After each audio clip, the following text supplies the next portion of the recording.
Je lis du livre de 2 Timothée chapitre 3, les versets 1 à 5, ce qui suit. Sache que, dans les derniers jours, il y aura des temps difficiles, car les hommes seront égoïstes, amis de l'argent, fanfarons, hautains, blasphémateurs, rebelles à leurs parents, ingrats, irréligieux, insensibles, déloyaux, calomniateurs, intempérants, cruels, ennemis des gens de bien, traîtres, emportés, enflés d'orgueil, aimant le plaisir plus que Dieu, ayant l'apparence de la piété, mais reniant ce qui en fait la force. Prions. Notre Seigneur et notre Dieu, nous venons vers toi en ce matin, émerveillés par ce que nous venons de lire.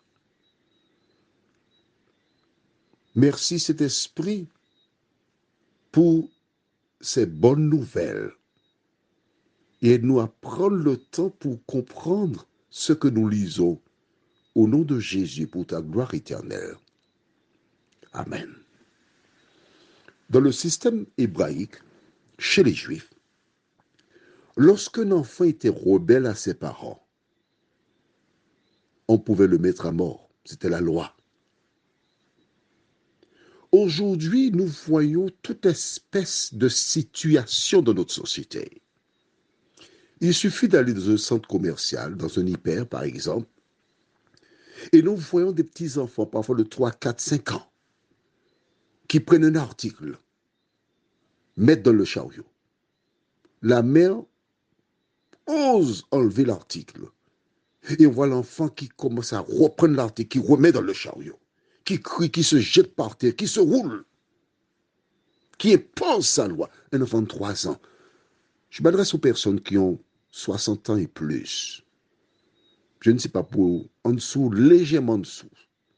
Est-ce que de ton temps, tu as eu ce comportement avec tes parents?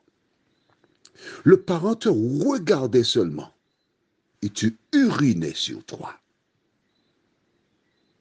Quand Paul écrivit cette parole, oh, beaucoup de personnes doivent être sceptiques. Mais quand tu prends le temps pour regarder, c'est une carte postale de notre société aujourd'hui. Les hommes sont égoïstes, amis de l'argent. Quand j'étais gamin, il n'existait que 2 jeux d'argent.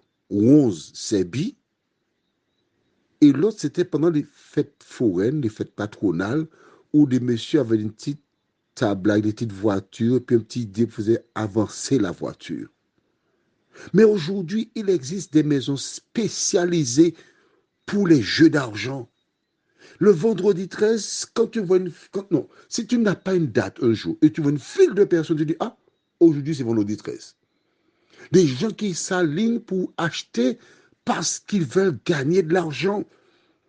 Cruels, ennemis de gens de bien, blasphémateurs, ingrats, irreligieux, insensibles, déloyaux, calomniateurs, intempérants, cruels, aimant le plaisir plus que Dieu. Dis-moi, est-ce que ce que je lis là pour toi en ce matin, tu ne vois pas ça se réaliser sous tes yeux? À la Martinique, un homme se trouve dans un immeuble, sur son balcon, il est en train de monter. On ne sait d'où. Bah! L'homme a été tué. On tue des gens maintenant comme on tue des cafards. Si certaines personnes sont dans les mois, les enfants de Dieu, eux, savent que ce sont les signes du retour de Jésus. Alors, que penses-tu? Que penses-tu à la lumière de ce que tu lis et ce que tu vois? Le moment n'est-il pas venu pour toi de te remettre en question? Le moment n'est-il pas venu pour toi de lire la Bible, de chercher à la comprendre? Et si tu as une difficulté, tu envoies un WhatsApp au 06 96 88 93 93. à Jean-Claude. J'attends ton WhatsApp. Prions. Seigneur, si certaines personnes sont dans la tristesse, celles et ceux qui sont attachés à ta parole sont dans la joie, parce que nous savons que ces signes annoncent le second retour en gloire de Jésus notre Sauveur. Merci pour ta parole. Merci pour ta présence. Merci pour ton amour. Merci pour ta grâce. Merci pour le salut. Au nom de Jésus, pour ta gloire éternelle. Amen. Je te souhaite une bonne journée sous le regard de Dieu.